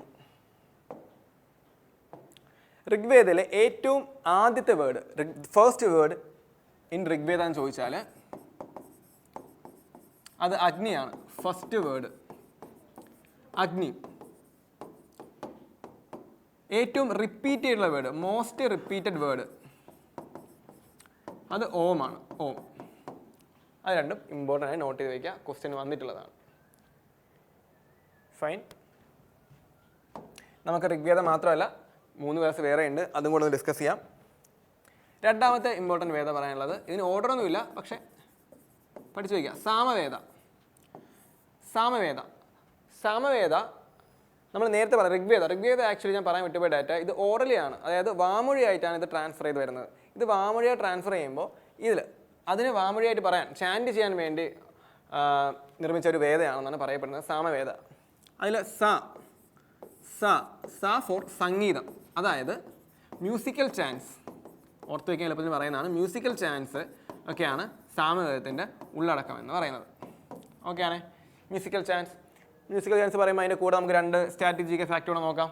ഒന്നാമത്തേത് ഇന്ത്യയുടെ father of Indian music. Okay, ഉത്തരം സാരംഗദേവനാണ്. കർണാട്ടിക് മ്യൂസിക്കിൻ്റെ ഫാദറും പഠിച്ചിരിക്കുക. കർണാട്ടിക് മ്യൂസിക്കിൻ്റെ പിതാവ് എന്നറിയപ്പെടുന്നത് പുരന്ദരദാസനാണ്. ഫൈൻ. ശരി. ഇനി സാരംഗദേവൻ എഴുതിയൊരു പുസ്തകമുണ്ട്. അദ്ദേഹം എഴുതിയ പുസ്തകമാണ് സംഗീത രത്നാകരം. ഓക്കെ, അപ്പോൾ എന്തൊക്കെയാണ് പറഞ്ഞേ? സമേത സംഗീതം അല്ലേ, ആ കോഡ് മാറിപ്പോയിരിക്കാണ് പറഞ്ഞത്. സംഗീതം, മ്യൂസിക്കൽ ചാൻസ്. എന്തിനു വേണ്ടി മ്യൂസിക്കൽ ചാൻസ് കൊണ്ടുവന്നേ? ഋഗ്വേദങ്ങൾ ഉരുവിടാൻ വേണ്ടിയിട്ടാണ്. ഫാദർ ഓഫ് ഇന്ത്യൻ മ്യൂസിക് എന്ന് പറയുന്നത് സാരംഗദേവനാണ്. അദ്ദേഹം എഴുതിയ പുസ്തകമാണ് സംഗീത രത്നാകരം. കർണാട്ടിക് മ്യൂസിക്കിൻ്റെ ഫാദറിൻ്റെ പേര് പുരന്ദരദാസൻ. ഓക്കെ ആണോ? ശരി. ഫൈൻ. ഈ 2 വേദാസം പഠിക്കാനുണ്ട് നമുക്ക്. യജുർവേദ അഗെയിൻ നമ്മൾ സാമവേദന അത് പറഞ്ഞ സംഗീതം പഠിച്ചതുപോലെ യജുർവേദന ഫസ്റ്റ് സിലബിൾ എടുക്കുക. എന്താണ്? യാഗം അല്ലെങ്കിൽ റിച്വൽസ് ആൻഡ് സാക്രിഫൈസസ് അല്ലേ? ശരി. ഇതിൻ്റെ ആക്ച്വലി സബ്വേദയാണ് ധനുർവേദ എന്ന് പറയുന്നത്. ധനുർവേദ ഈസ് എ ഉപവേദമാണ്. ധനുർവേദം എന്ന് പറയുന്നത് ഉപവേദമാണ്. ആരുടെ? യജുർവേദത്തിൻ്റെ. ശരി. എന്താ ധനുർവേദത്തിൻ്റെ കോണ്ടെക്സ്റ്റ് എന്ന് ചോദിച്ചാൽ ആർട്ട് ഓഫ് വാർ ആണ്. യുദ്ധങ്ങളെ പറ്റിയൊക്കെ അല്ലെങ്കിൽ യുദ്ധ മുറകളെ പറ്റിയൊക്കെ പറയുന്ന വാർ ഫെയർ ആണ്, to be precise. Okay fine. Yajurveda. ഇനിയുള്ളത് അഥർവവേദയാണ്. അഥർവവേദ എന്ന് പറയുന്നത് ആക്ച്വലി അഥർവ അഥർവ മുനിയെപ്പറ്റി, മുനിയെ അദ്ദേഹത്തിൻ്റെ പേരിൽ നിന്നാണ് അഥർവ വേദം ഉണ്ടാവുന്നത്. ഓക്കെ, ഇതിൽ പറയുന്നത് ആക്ച്വലി ഡാർക്ക് സ്പെൽസ് ഈ കാല ജാദു എന്നൊക്കെ പറയില്ലടാ, നമ്മുടെ എന്താണ് ബ്ലാക്ക് മാജിക്കിനെ പറ്റിയൊക്കെ അതിനൊക്കെ പറയുന്ന പുസ്തകമാണ് പറയുന്നത് അഥർവവേദ. ഓക്കെ, ഏറ്റവും ഇമ്പോർട്ടൻ്റ് ആയിട്ട് ചോദിക്കുന്ന ഋഗ്വേദത്തെ പറ്റി തന്നെയാണ്, എങ്കിലും ബാക്കി അറിഞ്ഞിരിക്കുക, ചോദ്യങ്ങൾ വരാറുണ്ട്. ഓക്കെ ആണോ? ശരി. 10ാമത്തെ question, choose the one which is different or odd from the following. താഴെ പറയുന്നവർ ഏതാണ് ഓഡ് വൺ ഔട്ട് എന്നാണ് ചോദിച്ചേക്കുന്നത്? Knight, rook, bishop, pawn. ഇതിൽ നമുക്ക് പറയുമ്പോൾ ഇത് ആദ്യമായിട്ട് കേൾക്കുന്നവർക്ക് ഇത് ഉത്തരം പിക്ക് ചെയ്യാൻ പറ്റത്തില്ല. ഇത് സ്റ്റാറ്റിസ്റ്റിക്കിൽ നിന്ന് വരുന്ന അല്ലെങ്കിൽ ആ ഒരു സ്പോർട്സിൽ നിന്ന് വരുന്ന ഒരു ക്വസ്റ്റ്യൻ ആണ്. ആക്ച്വലി ഇത് എന്താണ് കുറച്ച് പേർക്ക് അറിയാം, ഇതൊക്കെ ചെസ് പീസസ് ആണ് അല്ലേ, ചെസ് പീസസ് ആണ്. ചെസ് കളിക്കാൻ അറിയാവുന്നവർക്ക് ഇത് വളരെ ഈസി ആയിട്ട് പിക്ക് ചെയ്യാൻ പറ്റും, അല്ലാത്തവർക്ക് ഇത് പറ്റത്തില്ല. അപ്പോൾ അത് കളിക്കാൻ അറിയില്ലെങ്കിലും അതിനെപ്പറ്റിയുള്ള ഡാറ്റ, അതിനെപ്പറ്റിയുള്ള എന്താണ് നമ്മൾ എന്തായാലും അറിഞ്ഞിരിക്കണം. ഓക്കെ ആണല്ലോ, ചെസ് പീസസ് ആണ്. ഇനി ഓരോന്നേരം നോക്കാം. ഇതിൽ ഉത്തരം എന്താണെന്ന്, ഉത്തരം പോണാണ് ആക്ച്വലി, പോൺ, കാലാളെന്ന് പറയും. അപ്പോൾ ഇതിൻ്റെ ഓരോത്തിൻ്റെയും നമുക്ക് ജസ്റ്റ് ചെസ്സിനെ പറ്റി ഒന്ന് പറയാം. ഞാൻ നെക്സ്റ്റ് ഇതിനൊരു ഫിഗർ കൊണ്ടുവന്നിട്ടുണ്ട്. ഓക്കെ, നമുക്ക് ചെസ് പീസ് ആക്ച്വലി ചെസ് നമുക്കറിയില്ല, ഒരു ബോർഡും കൂടെ ഒന്ന് പറയാം. 8x8 ഇതാണ് നമ്മുടെ ചെസ്സിലെ കളങ്ങളുടെ എണ്ണം. 8x8 ഒരു സ്ക്വയർ ബോർഡ് ഗെയിമാണ് എന്ത്, ചെസ് എന്ന് പറയുന്നത്. 2 പ്ലെയർ ഗെയിമാണ് അല്ലേ, 2 പേരാണ് കളിക്കുന്നത്. ഇനി ഇവിടെയും 8 റോസ് ഉണ്ട്, ഇവിടെയും 8 റോസ് ഉണ്ട്. സോ ഒരു ചെക്കേർഡ് ബോക്സ് ആയിരിക്കും, അതായത് ഒന്നിൽ ബ്ലാക്ക് ആൻഡ് വൈറ്റ് അല്ലെങ്കിൽ ഡിഫറെൻറ്റ് കളേർഡ് ടൈൽസ് ആയിരിക്കും ഉള്ളത്. അപ്പോൾ ഡയറക്റ്റ് ക്വസ്റ്റ്യൻ വന്നിട്ടുള്ളതാണ്, എത്രയാണ് ഒരു ചെസ് ബോർഡിലെ ടൈൽസിൻ്റെ എണ്ണം? ഉത്തരം ഏതാടാ? 64ആണ്. 8x8 64ആണ് ചെസ്സിൻ്റെ ബോർഡിലെ കളങ്ങളുടെ എണ്ണം എന്ന് പറയുന്നത്. ഇനി ഓരോന്നേരം നമുക്ക് നോക്കാം. ഒരു പ്ലെയറിന് 16 പീസുകളാണ് ഉള്ളത്. ഒരു പ്ലെയറിന് 16 പീസ്. അത് ഏതൊക്കെയാണ് നോക്കാം. പോൺ പറഞ്ഞത് 8 പീസ് അല്ലെങ്കിൽ കാലാൾ അല്ലെങ്കിൽ പടയാളി എന്നൊക്കെ പറയാറുണ്ട്. ഓക്കെ, 8 പീസാണുള്ളത്. റൂക്ക് അല്ലെങ്കിൽ തേര് 2 പീസാണുള്ളത്. തേര് ഒരു പ്ലെയറിൻ്റെ പെർസ്പെക്റ്റീവ് ആണ് പറയുന്നത്, ഒരാൾക്ക് 2. എൻ്റെ ചെസ് ബോർഡിൽ ഇതിൻ്റെ ഒരു ഡ്യൂപ്ലിക്കേഷൻ, ഒരു മിറർ ഇമേജ് ആയിരിക്കും, എക്സാക്ട് പീസ് ആയിരിക്കും നമ്മുടെ ഒപ്പോണൻറ്റും ഉള്ളത്. സോ ടോട്ടൽ 4 ആയിരിക്കും. ടോട്ടൽ പോയിന്റ് 16 ആയിരിക്കും. നമുക്കിപ്പോൾ ഒരു പ്ലെയറിൻ്റെ പെർസ്പെക്റ്റീവിലാണ് പറഞ്ഞു പോകുന്നത്. റൂക്ക് മീൻസ് തേര് എന്നൊക്കെ പറയുന്നത്. 2 റൂക്ക് പീസ് നമുക്കുള്ളത്. നൈറ്റ് ഫിഗർ കാണുന്നത് എന്താടാ? കുതിര. പ്രത്യേകത ഉണ്ട്, നമുക്ക് ഡിസ്കസ് ചെയ്യാം. 2 കുതിരകളാണ് ഒരു പ്ലെയറിനുള്ളത്. ദെൻ ബിഷപ്പ് എന്ന് പറയുമ്പോൾ ആന 2 ബിഷപ്പ് പീസ് ഉണ്ട്. ക്യൂൻ എന്ന് പറയുന്നത് മന്ത്രി എന്നും പറയാറുണ്ട്, രാജ്ഞി എന്ന് പറയാറുണ്ട്. ആക്ച്വലി രാജ്ഞി എന്ന് പറയുന്നത് ഒരു ശരി, ക്യൂൻ രാജ്ഞി അല്ലെങ്കിൽ റാണി എന്ന് പറയും. കിങ് രാജാവ്. കിങ്ങും ക്യൂനും ഓരോന്ന് വിധം നമുക്ക് ഒരു പ്ലെയറിന് കയ്യിലുണ്ടാവുള്ളൂ. ഓക്കെ, ശരി. ഇനി ഉത്തരം പാനാണെന്ന് പറഞ്ഞു. എന്താണ് ഇതിൻ്റെ പ്രത്യേകം ചോദ്യം? കാണുമ്പോൾ അറിയാം, ഇതൊക്കെ പവർ പീസ് ആണ് അല്ലേ. ഇതൊക്കെ നമ്മുടെ ഇതിൻ്റെ സ്ഥാനം പുറകിലാണ്. ഞാനൊരു റഫ് ഫിഗർ വരയ്ക്കാം. ഇത് നമ്മുടെ 8x8 ആണെന്ന് പറഞ്ഞത്. അപ്പം നമ്മുടെ ഈ 2 റോസാണ് നമ്മുടെ പീസ് വെക്കാനുള്ള സ്പേസ് എന്ന് പറയുന്നത്. ഓക്കെ, തൊട്ട് മുകളിലത്തെ എല്ലാ കോളംസും അല്ലെങ്കിൽ എല്ലാ കള്ളികളും ഫില്ല് ചെയ്യുന്നത് ആരാണ്? പാൻസ് അല്ലെങ്കിൽ പടയാളികളാണ്. ഓക്കെ, ഇനി 2 എൻഡിലും ഓരോ റൂക്സ് ഉണ്ട്. തൊട്ടടുത്ത 2 സ്ഥാനവും നൈറ്റ്സിനാണ്, അഥവാ കുതിരയ്ക്കാണ്. പിന്നെ ബിഷപ്സ് ആണ്, പിന്നെ കിങ്ങും പിന്നെ ക്യൂനും. ഓക്കെ ആണല്ലോ. ഇതെല്ലാം പാൻസ് ആണ്. നമ്മൾ നേരത്തെ പറഞ്ഞു 8 കാലാളുകളാണ് നമുക്കുള്ളത്. ഇവിടെ നൈറ്റിന് മാത്രം ഉള്ള ഒരു പ്രത്യേകത ഉണ്ട്. Actually night can jump over the pieces. മറ്റുള്ള കരുക്കളുടെ മുകളിലൂടെ ചാടിപ്പോകാൻ കഴിയുന്ന ഏക കരുവാണ് നൈറ്റ് എന്ന് പറയുന്നത്. മാത്രമല്ല പ്രത്യേക ഷേപ്പിലാണ് ജമ്പ് ചെയ്യുന്നത്, എൽ ഷേപ്പിലാണ്. അതായത് ഞാനിപ്പോൾ സപ്പോസ് ഇവിടെ ഒരു കളി വരയ്ക്കുവാണ്, എക്സ്ട്രാ വരയ്ക്കുകയാണെന്നുണ്ടെങ്കിൽ ഈ നൈറ്റ് നമുക്ക് ജമ്പ് ചെയ്യാൻ പറ്റുന്ന 2 പോസിബിലിറ്റീസേ ഉള്ളൂ. ഒന്നുകിൽ ഇവിടെ എൽ ഷേപ്പിൽ, അല്ലെങ്കിൽ ഇവിടെ. ഓക്കെ ആണോ? സോ നൈറ്റിന് മാത്രമുള്ള ഒരു എക്സെപ്ഷനാണ് എൽ ഷേപ്പിലേക്ക് ജമ്പ് ചെയ്യുന്നത്. മാത്രമല്ല it can jump over the piece. ഇവിടെ നമുക്ക് ഈ സാധാരണ ഈ ക്യൂവിനെ മൂവ് ചെയ്യണമെങ്കിൽ തൊട്ട് മുന്നിൽ കരുക്കളൊന്നും പാടില്ല. ഓക്കെ, ക്ലിയർ ആയിരിക്കണം. പക്ഷേ നൈറ്റിന് ആ ഒരു ലിമിറ്റേഷൻ വരുന്നില്ല, പീസിന് മുകളിൽ ജമ്പ് ചെയ്യാൻ പറ്റും. ശരി, ഇനി എന്നാൽ ഏറ്റവും പ്രത്യേകത ഉള്ളത് ആർക്കാടാ? പാണിനാണ്, നമുക്ക് പടയാളിക്കാണ്. എന്തൊക്കെയാണ് പ്രത്യേകം നോക്കുക. ഒന്നാമത് പ്രത്യേകത, ഇത് നമ്മൾ നോർമലി കരുക്കൾ മൂവ് ചെയ്യുന്ന ഡയറക്ഷൻ തന്നെയാണ് അതിന് ക്യാപ്ചർ ചെയ്യാൻ പറ്റുന്നത്. ഓക്കെ, എന്താണ് ക്യാപ്ചറിംഗ് എന്ന് ചോദിച്ചാൽ, ഒരു കരുവിന് മറ്റൊരു കരുവിൻ്റെ സ്ഥാനത്തിലേക്ക് എത്താൻ അവരുടെ ലീഗലായിട്ടുള്ള മൂവ് ആണെന്നുണ്ടെങ്കിൽ ആ കരുവിനെ വെട്ടിമാറ്റാൻ പറ്റും. അതിനാണ് ക്യാപ്ചറിംഗ് എന്ന് പറയുന്നത്. സോ ഇവിടെ നോർമലി ഏതൊരു കരുവ് എടുത്താലും അതിൻ്റെ മൂവ്മെൻറ്റ് എങ്ങോട്ടാണ് പോകുന്നത് പോസിബിലിറ്റി ഉള്ളത്, അവിടെയുള്ള കരുവിന് മാത്രമേ ക്യാപ്ചർ ചെയ്യാൻ പറ്റുള്ളൂ. പക്ഷേ പാണിന് മാത്രം എന്താണ്, ഡയഗണലി ക്യാപ്ചർ ചെയ്യാൻ പറ്റും. ഡയഗണലി ക്യാപ്ചർ ചെയ്യാൻ പറ്റുമെന്നല്ല, ഡയഗണലി മാത്രമേ ക്യാപ്ചർ ചെയ്യാൻ പറ്റത്തുള്ളൂ. മൂവ് ചെയ്യാൻ പറ്റുന്നത് നേരെ മാത്രം, പക്ഷേ ക്യാപ്ചർ ചെയ്യുന്നത് അല്ലെങ്കിൽ വെട്ടിമാറ്റുന്നത് ഡയഗണലായിട്ടാണ്. ഓക്കെ ആണല്ലോ, ഒന്നാമത്തെ പ്രത്യേകത. രണ്ടാമത്തെ പ്രത്യേകത എന്ന് പറയുന്നത്, പ്രൊമോഷൻ എന്ന് പറയുന്ന ഒരു യുണീക്ക് ആയിട്ടുള്ള ഒരു ഫീച്ചർ ആർക്കുണ്ട്? പാണിനുണ്ട്. പാൺ എന്താണ് പ്രൊമോഷൻ? ഇത് നമ്മുടെ ടെറിട്ടറിയാണ് അല്ലേ, ഈ രണ്ട് റോയും നമ്മുടെ ടെറിട്ടറിയാണ്. ഇതുപോലെ നമ്മുടെ ഒപ്പോണൻ്റ് ഒരു ടെറിട്ടറി ഉണ്ട്. അപ്പോൾ ഇവിടെ നിന്ന് പോൺ ജമ്പ് ചെയ്ത് എട്ടാമത്തെ, അതായത് ഒപ്പോണൻറ്റിൻ്റെ ലാസ്റ്റ് റോയിലേക്ക് എത്താൻ പറ്റിയാൽ നമുക്ക് കിട്ടുന്ന ഒരു ഓപ്പർച്യൂണിറ്റിയാണ് പ്രൊമോഷൻ. ആ കരുവിനെ, ആ ഒരു പടയാളെ നമുക്ക് എന്ത് ചെയ്യാൻ പറ്റും?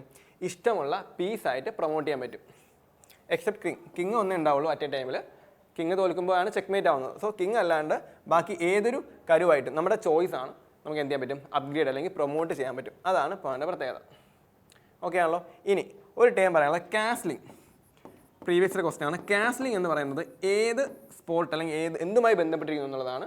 ഓപ്ഷൻ ഉണ്ടായിരുന്നു, അറിയാവുന്നവർക്ക് മാത്രമേ കിട്ടത്തുള്ളൂ. ഇതാണ് ഒബ്വിയസ് എന്തായിരിക്കും? ചെസ് ആയിരിക്കും. ഇനി എന്താണ് കാസ്ലിംഗ് എന്ന് ചോദിച്ചാൽ, കിങ്ങിനെ പ്രൊട്ടക്റ്റ് ചെയ്യുക എന്നുള്ളതാണല്ലോ നമ്മുടെ കളി ലക്ഷ്യം. അല്ലെങ്കിൽ കിങ്ങിനെ പ്രൊട്ടക്റ്റ് ചെയ്തുകൊണ്ട് തന്നെ എതിരാളി കിങ്ങിനെ പരാജയപ്പെടുത്തുന്ന നമ്മുടെ കളിയുടെ ലക്ഷ്യം എന്ന് പറയുന്നത്. സോ ഇവിടെ കിങ്ങിനെ പ്രൊട്ടക്റ്റ് ചെയ്യാൻ വേണ്ടിയിട്ട് റൂക്കും കിങ്ങും കൂടെ തൻ്റെ പൊസിഷൻസ് ഒരു പ്രത്യേക രീതിയിൽ എക്സ്ചേഞ്ച് ചെയ്യുന്ന ആ ഒരു പ്രോസസ്സിനെയാണ്, അല്ലെങ്കിൽ ഒരു പ്ലേ വിളിക്കുന്ന പേരാണ് എന്തെന്ന് വിളിക്കുന്നത്? കാസ്ലിംഗ് എന്ന് വിളിക്കുന്നത്.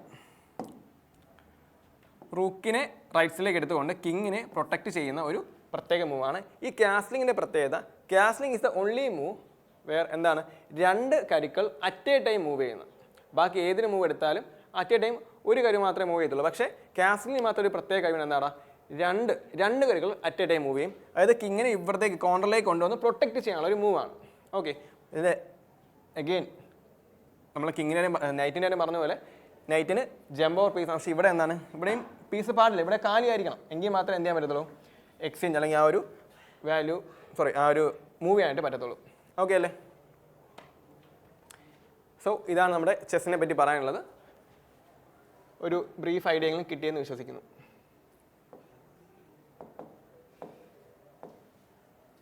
ഉത്തരം പോണാണ്. ബാക്കിയെല്ലാം എന്താണ്, പവർ പീസാണ്. ഓക്കെ അല്ലേ? സോ എനിക്ക് പറയാനുള്ളത്, പോൺ എന്താ നമുക്കൊരു എന്താക്കി മാറ്റിയത്, നമ്മുടെ നമ്മളും ഇങ്ങനെയാണ്. നമ്മളിപ്പോൾ സ്റ്റാർട്ട് ചെയ്യുന്ന ഒരു സ്ലോ ആയിട്ടായിരിക്കാം, വളരെ ഹമ്പിളായിട്ടായിരിക്കും, ഒരു വൺ ജമ്പ് പറ്റിയ ടൈം ആയിരിക്കും സ്റ്റാർട്ട് ചെയ്യുന്നത്. പക്ഷേ കൺസിസ്റ്റൻ്റ് ആയിട്ട് നമ്മൾ വർക്ക് ചെയ്യുകയാണെങ്കിൽ ഒരു ടൈമിൽ നമുക്ക് 8ാമത്തെ റാങ്കിൽ എത്താൻ പറ്റും.